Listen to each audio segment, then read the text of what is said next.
Let's get an overview of what we know so far and the further details. This plane was, of course, heading for Gatwick Airport, just on the outskirts of London. Live from Gatwick, our reporter Nick Ellerby has the latest. Good afternoon to you, Nick.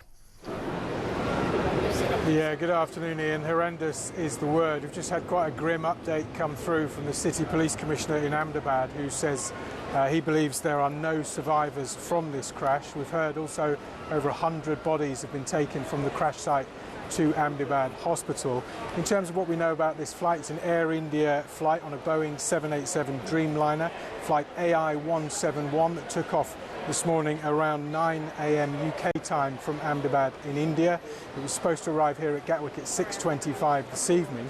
We understand it never got more than 650 feet off the ground, according to data from Flightradar.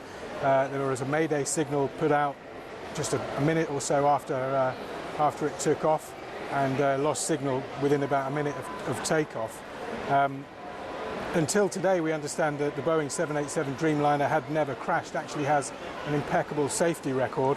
1 billion passengers it's carried since 2011 across some 5 million flights. We understand this is the first crash from an aircraft of this kind, and it came down in a residential area as well.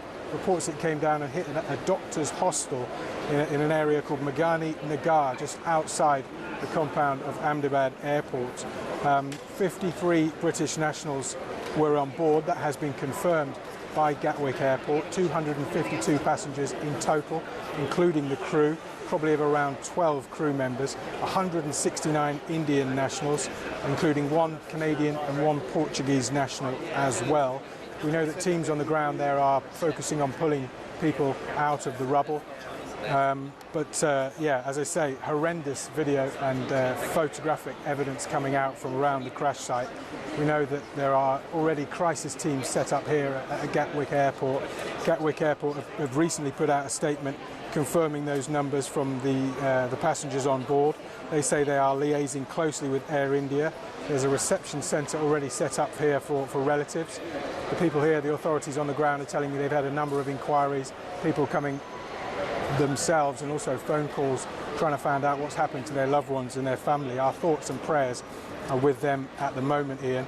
The Prime Minister is being kept updated. Sir Keir Starmer says he's called this scene devastating. He said his thoughts are with the passengers and their family at this devastating time.